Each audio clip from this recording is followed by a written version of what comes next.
Hello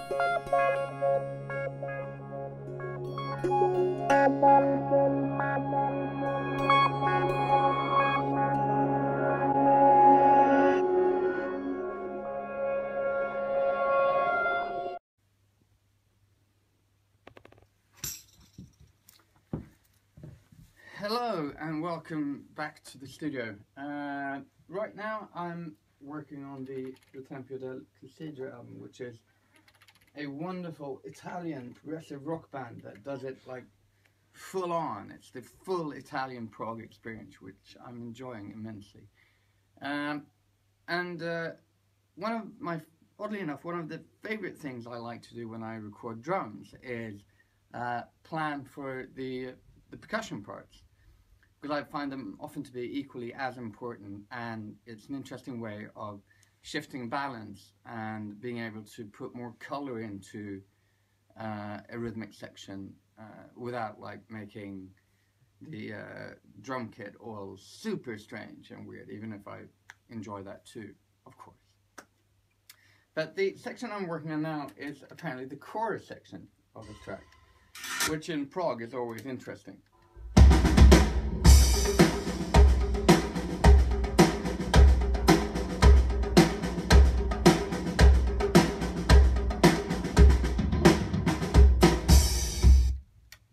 So it's very simple. It's just a parallel on the octave snare drum.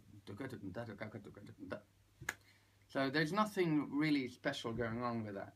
But the idea of doing that was that I wanted to get away from cymbals because they'd get in the way for like vocals and guitars and like interesting stuff like that. So if I, instead of like pushing the higher frequencies, if I drop a bit, things would become a bit more interesting.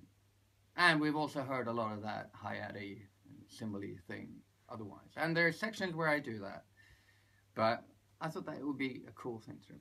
But I wanted to give that paradiddle octave section something more. So I thought I could emphasize that by recording a slit drum.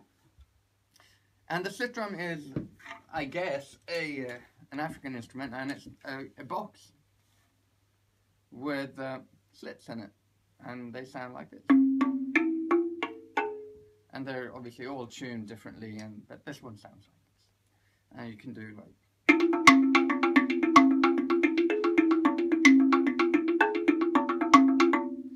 And if you're a fan of King Crimson, which I guess you are, you've heard it on those 80s albums. So it's got like a weird kind of almost synthy feel to it. So I recorded one slit drum, and it sounds something like this.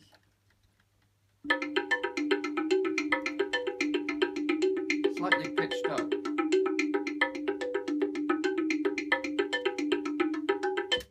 And it's okay. The pitch is obviously going to be completely bananas, but that's, I sort of put it in the random wide texture of pitch. So playing is okay, not fantastic, but it works. And there's two ways of solving that. Either you redo it and spend 4 hours trying to get it like perfect. Or what you can do is that you can record a second one. And so it becomes all, this is my Phil Spector version of 2 slit drums.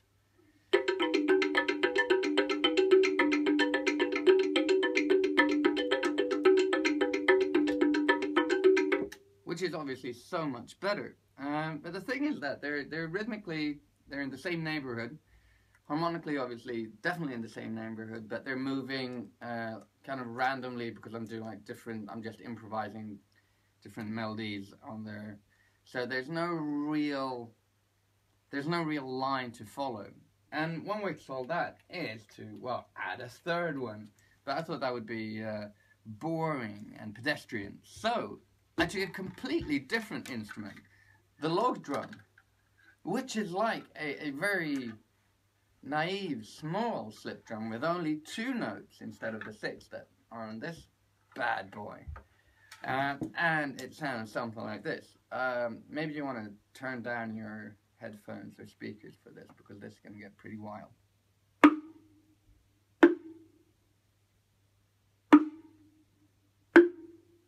Yeah, there you go. Pretty hot. But what I did on this was that I recorded the paradiddle that I'm playing on the drum kit. So there's the drum kit doing it, and then me doing it sort of ish in time on the log drum. So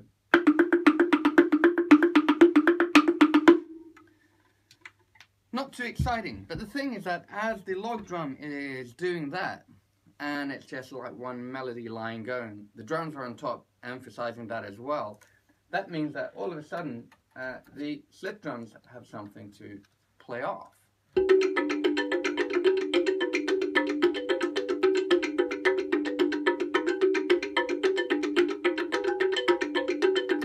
And I don't mind the flamminess of it. I think it's got some, it's kind of charming that it goes. But so now we're in some kind of mosaic, like rhythmic thing going on, and I still don't have any like tambourines or shakers, because then I'm already like in that cymbally frequency high up there. So I thought that a good sound friend would be the Anklam. And this is, I haven't recorded this since the Tom Doncourt album. I don't know if you can see this. So these are bamboo tubes. And I think this is a gamelan instrument. And these are cracked and all that. You can hear it. And usually I think these are on. So there's like a bamboo marxophone or something, really bad, that you hit them like that. What I do is that I play them I play it like a shaker. So. An odd one by that. But then if you put that together with, because then I've got this is the upper level frequency wise from the slip drums and the log drums, and I know that this will like hit the octave frequency wise, so it like gels all together. So if we listen to just the percussion stuff now, this is what we've got.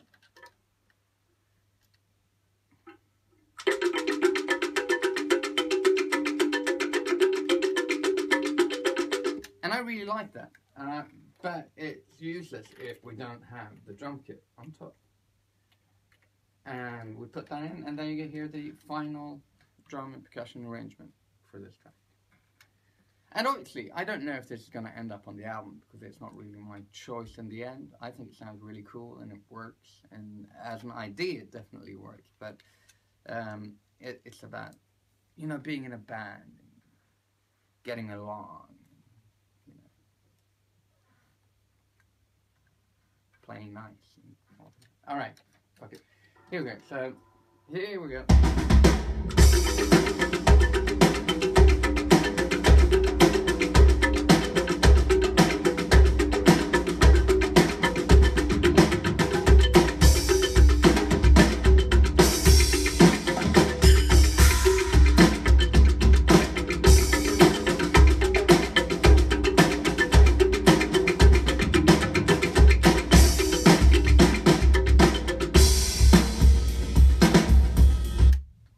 And as you heard, I was playing a ride cymbal. So yeah, if you like cymbals, there will be cymbals as well. Yeah, so there you go. This is my little walkthrough of this little percussion section. I hope you enjoyed it. And if you really enjoy it, what you can do is you can press like down there, and then you can share it. No, none of that. My kids talk about YouTubers, and I guess I am a YouTuber, but I'm not going to show you my morning routine, and I won't give you any makeup hints. I'm not giving any of that away. It's just too precious. But the whole double sit drum, log drum, Anklam, it's for you. I hope you enjoyed it.